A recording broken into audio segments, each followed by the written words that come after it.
dos temas do Victoba desse ano é a ideia da nova mulher, né? O desafio da Kate envolve ler um romance no qual essa ideia seja explorada, enfim, o romance da nova mulher. E essa é uma ideia que muitos leitores, eu acho, têm tido dificuldade de pensar ou de achar livros, porque é uma ideia que compreende uma série de elementos muitas vezes contraditórios, já na época em que ela foi concebida na era vitoriana. Pois bem, o termo nova mulher, ele foi cunhado, na verdade, em 1894, por uma troca de artigos, digamos assim, publicados no jornal. Houve um artigo publicado pela Sarah Grant, que era uma protofeminista muito famosa na época, e se assumiria posteriormente como um exemplo de uma nova mulher.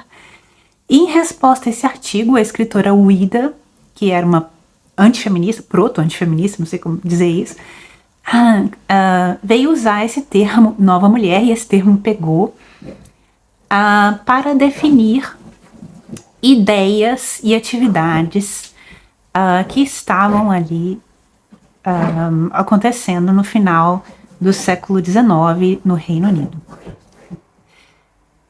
Porém, essas ideias, esses elementos, essas atividades que vieram compor esse conceito de nova mulher, eles já aconteceram antes, e esse conceito, embora cunhado em 1894, ele vai abarcar um período maior, aí, principalmente as décadas de 1880 e 1890 ali, do século XIX no Reino Unido.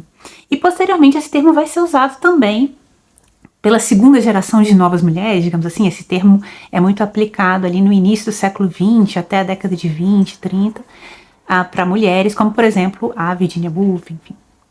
O que a gente está tratando aqui é da primeira geração aí de novas mulheres, e a gente vai perceber que novas mulheres pode ser coisas contraditórias, né? Para Ouida, a nova mulher, ela é criada quase como um estereótipo de elementos considerados negativos pelos tradicionalistas vitorianos. Então a nova mulher é um elemento do discurso, né? Quase um produto do discurso, um elemento quase ficcional, um estereótipo que vai designar uma mulher que se comporta como um homem nos termos vitorianos, né? Na época vitoriana, o feminino e o masculino são polarizados e são concebidos como muito diferentes. Então, para essa versão da Ouida, a versão negativa da nova mulher, essa nova mulher, ela teria elementos masculinizados, ela seria rude, ela fumaria, ela conversaria alto, ela seria bastante direta, ela não teria aquele decoro exigido da mulher vitoriana, ela seria uma mulher contra o casamento, uma mulher que trabalha. Então, essa concepção da nova mulher, tal como construída em alguns periódicos, em algumas obras de ficção, ela é uma concepção negativa, né? E, inclusive, ela vai tocar em alguns elementos de gênero, né? Porque a nova mulher, ela pode ser construída até como um personagem que transgride essas barreiras de gênero, tal como formuladas na época vitoriana, né? Vamos colocar assim. E também barreiras sexuais. Então, a nova mulher é muitas vezes construída como aquela mulher sexualizada, o que é visto nessa construção como algo negativo e vulgar. Ela é construída também como a personagem lésbica, o que também nessa construção estereotipada e negativa da nova mulher é visto como negativo.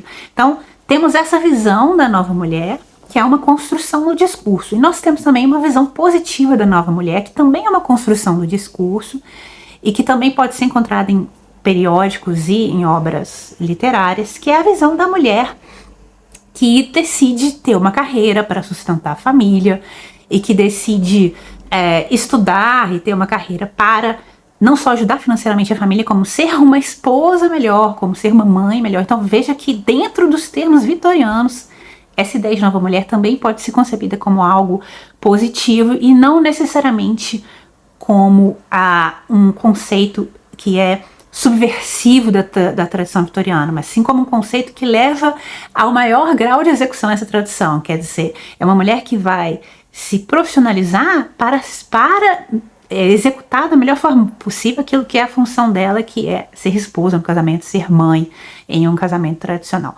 Então veja que a ideia de nova mulher para os próprios vitorianos era algo contraditório, era um campo de guerra, digamos assim.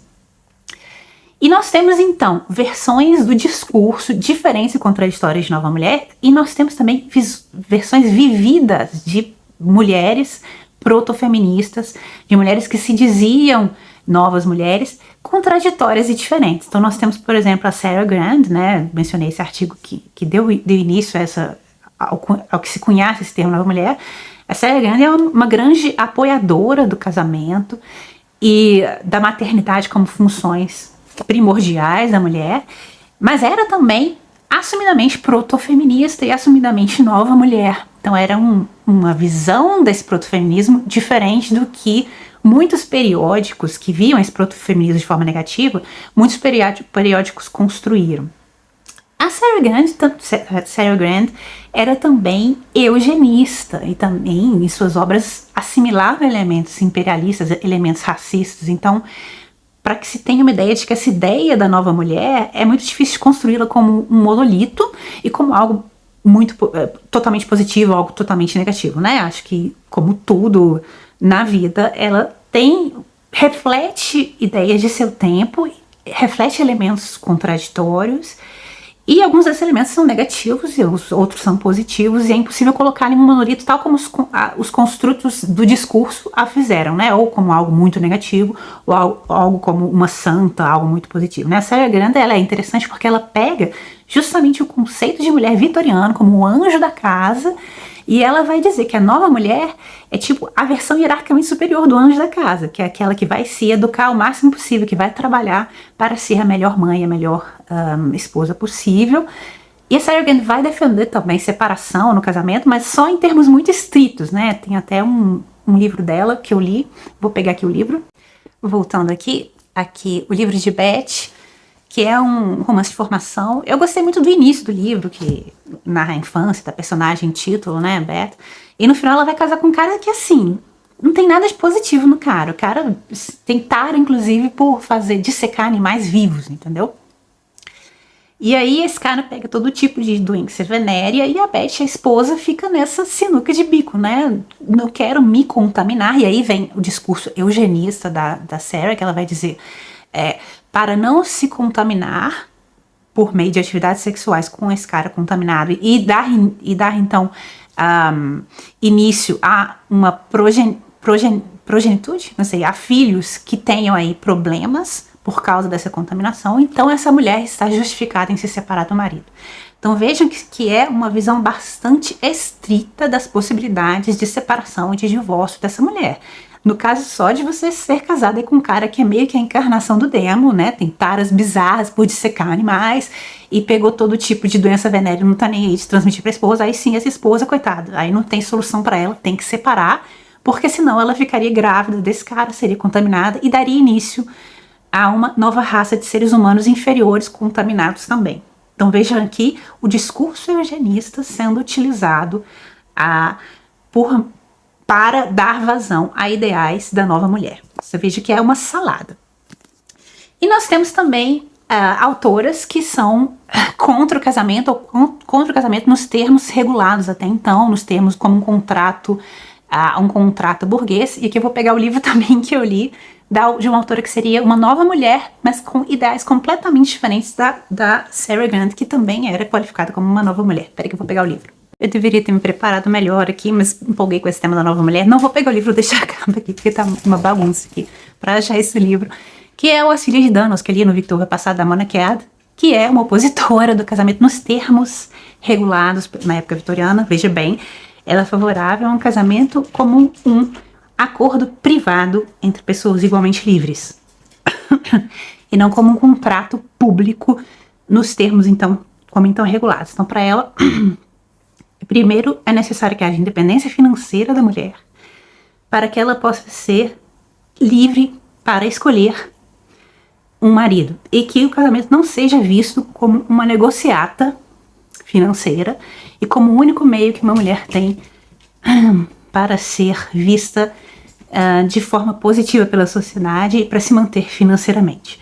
Aqui a gente está falando de mulheres de classe alta, tá? Porque essa questão de trabalhar ou não, a mulher de classes baixas e desfavorecidas sempre trabalhou. as mulheres consideradas ladies, né, as mulheres, as damas de sociedade, é que era uma coisa vista negativamente, porque o trabalho da mulher eram aquelas tarefas realmente vistas como inferiores em relação às tarefas que eram designadas como as tarefas masculinas na época. Então, para uma mulher dama de sociedade trabalhar, quer dizer que ela vai se rebaixar socialmente. E o que essas novas mulheres queriam é que houvesse trabalhos igualmente superiores, digamos assim, tal como os reservados para os homens, que houvesse esses trabalhos para as mulheres também. Isso era uma ideia subversiva porque, primeiro, geraria independência financeira da mulher, ou seja, o casamento não seria a única fonte financeira da mulher, a mulher não seria submetida ao homem no casamento financeiramente, e segundo, a mulher seria uma competição ali no mercado de trabalho para esses cargos melhores, seria uma competição para os homens. Enfim, já estou me excedendo aqui no que eu tinha planejado para falar, mas é porque é um tema que me interessa, já li muitas obras desse tema, enfim. Então nós temos duas novas mulheres, Mona Caird e Sarah Grant, que pensam o casamento de forma completamente diferente, né? E podemos então ver que tanto as construções do discurso sobre o que é a nova mulher, quanto as formas vividas da nova mulher, de exemplos de novas mulheres daquela época, elas são multifacetadas e até mesmo contraditórias. E eu acho que uma obra vitoriana que capta muito bem essa incapacidade de definição de nova mulher de forma coerente é um livro que eu li no início do ano, já tem vlog aqui, que é o Judas o Obscuro, do Thomas Hardy, por meio da Sue, né? Esse livro poderia ser chamado muito bem Sue a Obscura, né? Porque na verdade ela é uma personagem que escapa à compreensão a todo momento do narrador e dos demais personagens. Em diversos momentos desse livro a gente tem os personagens falando: é incompreensível o que ela faz, não faz sentido, o que ela tá querendo, personagens se debatendo com o que a Sue quer, o que ela quer dizer com o comportamento dela. Porque a Sue é um exemplo de nova mulher no final do século XIX. E o que a nova mulher é, e o que ela quer, e o que ela faz na prática, era um enigma, tal como a personagem Sue é. Por isso que eu acho que o elemento brilhante desse livro, um dos elementos do Thomas Hardy, é essa personagem. Porque ele conseguiu manter o enigma dessa personagem até o fim. E como é também a incompreensibilidade, a impossibilidade de construção de um conceito de nova mulher no final do século XIX, na época vitoriana, na Inglaterra, no Reino Unido, como é impossível construir esse conceito de forma unívoca e de forma totalmente coerente. Então eu acho que esse é um romance que exemplifica muito bem essa questão da nova mulher. Tá, fiz todo esse discurso para falar da minha leitura atual do Victoba, que é A Rebelde da Família, da Eliza Linton. A Eliza é um exemplo de abertamente mulher antifeminista, proto-antifeminista, não sei como chamar isso, né? Ela se opunha às representantes do movimento pelos direitos das mulheres daquela época e se opunha frontalmente ao conceito de nova mulher, que ela chamava de mulher selvagem, né? E aí, nesse livro aqui, ela vai falar de uma família, tô a um quarto da leitura, tá? Não terminei. Primeiro quarto, tá lido.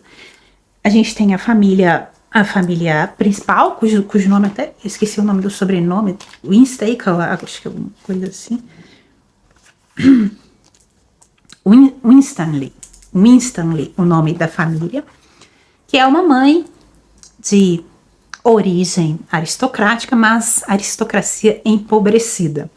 E ela é mãe de 3 filhos, a Tomazina, que é a filha mais velha, que ela é mais pragmática, ela realmente é aquela filha perfeita que se encaixa realmente no que é exigido dela na época vitoriana. A filha mais nova, que é a Eva, você veja que os nomes das filhas, elas vão dizer alguma coisa sobre a personalidade delas.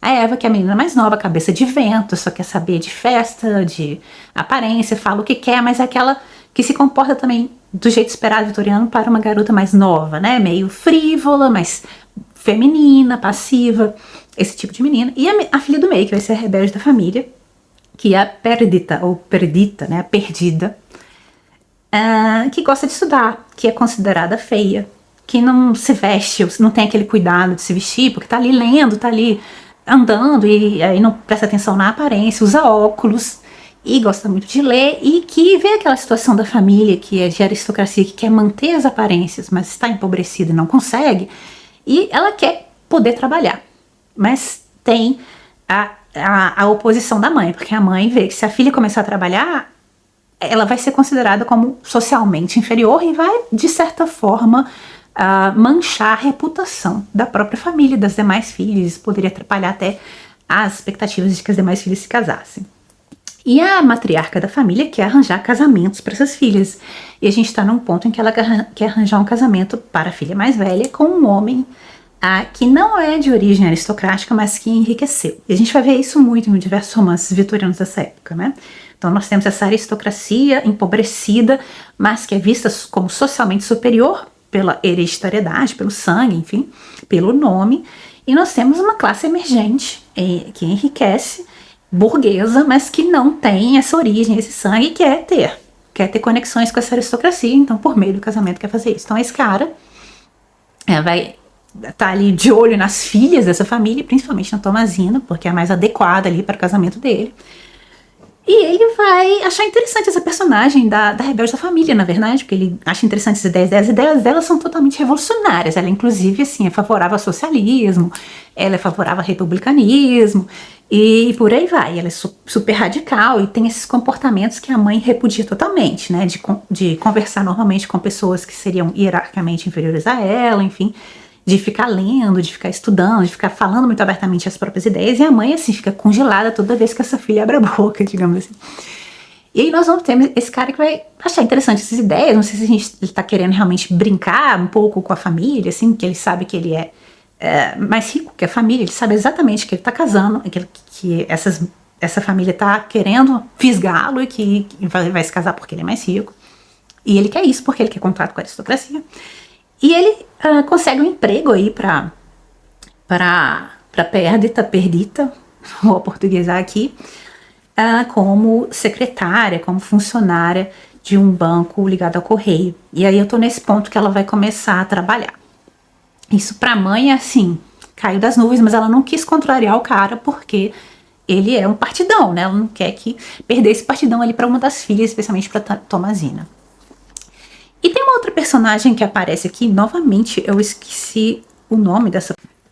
Voltando aqui, é Belle Blount, que é uma personagem que aparece aqui, chega em casa quando as outras filhas tinham saído, a família tinha saído, e a Perdita tá sozinha em casa, como é normalmente o caso, né? A mãe não gosta de levar a Perdita para a vida social porque fica congelada toda vez que a Perdita abre a boca, então não quer passar vergonha, deixa a Perdita em casa.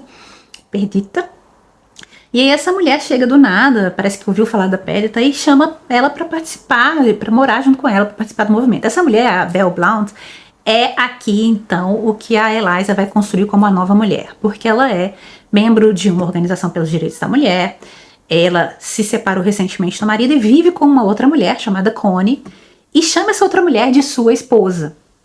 E aqui e se veste de uma forma totalmente exótica, né? Até a Eliza fala que é tipo um arco-íris ambulante, essa Belle Blount. Então essa Belle Blount, eu ficava na dúvida até qual seria a personagem da nova mulher nesse romance, considerando que a Eliza ali então é uma ferrenha crítica da nova mulher. Eu pensei, não pode ser a Perdita, porque a Perdita é construída aqui de uma forma muito positiva, na verdade.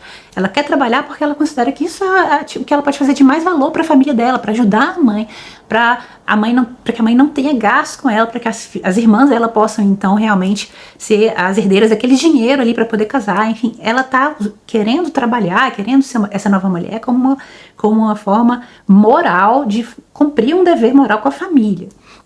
Então eu tava pensando, gente, será que a Eliza tá construindo essa figura da nova mulher, na figura da Perdita de forma tão positiva, até chegar essa outra personagem, que é da Belle Blount, que seria uma personagem para ilustrar o protofeminismo, que é construída de uma forma que aos olhos dos vitorianos é negativo, tá? Então temos que pensar o que é negativo para os vitorianos, o que é tabu para os vitorianos e não pra gente, né? O que era para os vitorianos negativo. Então é negativa essa mulher, que ela fala muito alto, ela conversa muito diretamente, como se fosse um homem, cara a cara, de igual para igual. Ela se separou do marido, ela é ferrenha contrária ao matrimônio, à maternidade. Inclusive no livro ela critica os homens, ela diz que os homens são inferiores às mulheres, que ela odeia os homens. Então essa personagem da Belle, ela é um estereótipo da nova mulher, construído pela Eliza, né? Ela tem todas as características negativas do que os vitorianos consideravam negativo. Inclusive a Eliza vai colocar o pezinho nesse tabu aqui, né? Porque a Belle vive com uma outra mulher, a Connie, e chama essa outra mulher de esposa. Então aqui a Eliza tá se usando de uma homofobia típica dos vitorianos para caracterizar essa personagem da nova mulher. Peraí que a menina acordou, tem que ir lá. Tô toda hora interrompendo esse vídeo, mas é assim, vida real, né, gente? Vlog de leitura. Então é isso, eu acho que já tá pra mim clara qual que vai ser a figura da nova mulher aqui. Vai ser uma figura negativa, o que é coerente com o pensamento da Eliza Linton. Eu já falei aqui que a Eliza Linton, embora ela tivesse esse pensamento proto-antifeminista, né, sei lá como chamar isso, a vida dela era totalmente progressista, né? Ela trabalhava, era solteira, era escritora, enfim, tava ali na arena pública como uma mulher, transgredindo a arena que, na verdade, seria a arena considerada pelos vitorianos como feminina, que seria a área privada. Então, assim, é uma figura controversa, uma figura interessante. Vou continuar a leitura, tô gostando da escrita dela, tô achando que é uma escrita também bastante irônica, e essa edição é muito boa, porque a Eliza, ela faz uso de... A menina tá aqui no colo, por isso que eu tenho um braço só agora. De trechos de vários idiomas, francês, alemão e italiano, até agora que eu pude notar. Essa edição, ela tem as notas para traduzir esses textos para leitores que não conhecem essas línguas, e também a Eliza faz muitas menções a figuras mitológicas, a figuras literárias, e aí essa edição tem todas essas notas explicando, muito boa. E por fim, terminei, porque também comecei na última semana de setembro, Você Pode Perdoá-la, do Anthony Trollope, que é um livro publicado em formato de folhetim entre 1864 e 1865, que eu li para o desafio da Kate, não é desafio, para o clube da Kate, que é o clube de 1860, que consiste em ler um livro publicado em qualquer dos anos, aí da década de 1860. Esse é o primeiro de uma série de 6 livros, a série Palliser, que é a série parlamentar. E aqui o Trollope, ele vai tocar em uma questão também, da questão feminina, tal como colocada na época vitoriana, mas não nos mesmos termos aí do final do século XIX, né? A gente está em meados do século XIX aqui, que é a questão do casamento como única função social de uma mulher de uma determinada classe, né? Das damas aí da sociedade.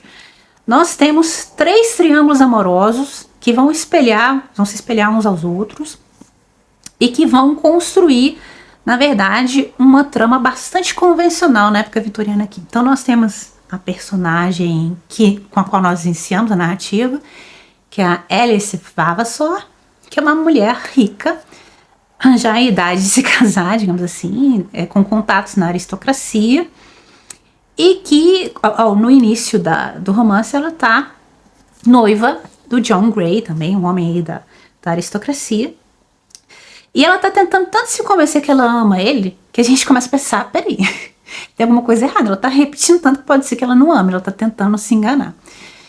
E de fato ela tinha tido anteriormente uma relação com o primo dela, George Vavasor, que é o oposto do John Grey. E aí vai se formar esse triângulo amoroso em que ela pode começar a ter dúvidas com relação ao fato de se casar ou não com John Grey, ou retomar ou não a relação com George. George é um homem que tem aspirações políticas, e a Alice, ela queria fazer algo da própria vida. Mas os termos em que ela é ensinada a pensar sobre a própria vida são os termos que levam a pensá-la como esposa. Então ela começa a pensar se não seria mais interessante ser esposa de um homem que lida com a política. Então por isso começa a surgir essas dúvidas para ela. Outro triângulo amoroso é o triângulo da Lady Glencora, que é uma amiga da Alice, a Lady, né, também da alta aristocracia, que é casada com um personagem cuja família vai dar nome a essa série, que é o Mr. Palliser, que é um homem que está na política, no parlamento. Ela é casada com esse homem, mas ela fora apaixonada por um outro cara de vida totalmente devassada, viciada em jogo, em álcool, que é o Mr. Fitzgerald. E aí ela começa também a se questionar, né? Ela não consegue engravidar, que é, segundo ela, o maior desejo aí do marido dela para ela. E ele começa a se questionar, será que eu continuo casado com ele? Se não consigo dar um filho, um herdeiro para ele, que é tão importante para a família dele. E aí, ao mesmo tempo, eu acho que eu amo o Fitzgerald ainda. Será que faz parte do meu dever moral largar meu marido e ir atrás desse antigo amor? Então temos esse segundo triângulo amoroso que vai se entrelaçar no triângulo da Alice, porque a Alice vai visitar essa Lady Glencora e as duas vão conversar e tal.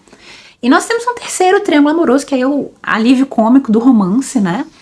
que é da tia Greenall, que ela é uma viúva rica, quarentona, bonita, e que tá aí fazendo com que todos os homens se apaixonem por ela, basicamente.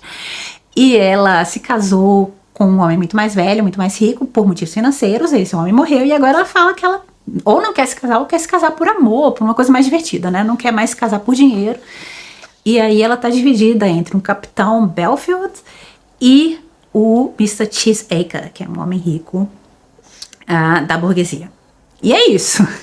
Esse é o alívio cômico porque a tia Greenall, ela não admite o que ela realmente quer, né? Ela se coloca ali como aquela figura sofredora da viúva, nunca mais vai amar na vida, mas tá ali participando de festa, né? Flertando com os homens e gostando de receber a atenção deles. Como eu disse, esse livro aqui ele vai construir todo esse embate de razões para o casamento, enfim, mas ele vai seguir aí uma estrutura bastante convencional, tá? Você pode confiar no Trollope que ele vai dar o resultado que você não vai ficar, talvez, com muito coração partido por esse resultado. Porque o Thomas Hardy não, né? O Thomas Hardy ele vai te fazer sofrer, isso aí, vai quebrar tudo e é isso aí. Ler o Thomas Hardy é pra sofrer. Mas o Trollope não, ele vai ali, vai alfinetar e vai soprar, digamos assim. Então ele vai fazer uma trajetória tradicional. Porém, durante essa trajetória, essa estrutura tradicional, ele vai criticar tudo, tá? Ele vai ser aquele, como eu disse, aquele senso de humor ferino que vai criticar tudo, mas vai seguir o caminho esperado dele, digamos assim. Não quero dar spoilers, mas é essa a sensação. E o que eu gosto mais do Trollope é esse senso de humor. Você vê, é um romance, que é um tijolo, mas eu não senti passar, gente. Delicioso, principalmente as descrições do personagem. E aqui é uma diferença muito grande do Trollope pro Dickens, né? O Dickens tem essa tendência de criar estereótipos, personagens deliciosos, né? Que você se apaixona por eles, mas eles são estereótipos. E o Trollope não, ele vai criar conflitos psicológicos e ele vai criar personagens que vão te surpreender, tá? Você vai começar o romance pensando alguma coisa sobre o personagem e no decorrer do romance isso vai mudar. Então, esses personagens, eles crescem no leitor e crescem psicologicamente na história também. Isso que eu acho interessante do Trollope. Tá, li esse primeiro volume. Eu sei que a editora Pedra Azul vai publicar, ou tá publicando, já publicou, não sei, esse primeiro volume. Se vocês quiserem fazer uma leitura conjunta dele comigo, é só falar, a gente marca isso quando lançar essa edição aí. E eu vou continuar lendo essa série. Eu acho que o segundo volume eu vou pegar em formato de audiolivro. Não sei se ainda vou conseguir fazer isso nesse Victober, porque eu tô lendo um outro livro do Trollope, que é a leitura conjunta do grupo oficial do Victober, né? Mas eu quero pegar em audiolivro porque é uma experiência vitoriana fundamental essa, né? De ler alto, de ouvir um livro ser lido pra você. Era assim que os vitorianos liam, né? Pra família, todo dia.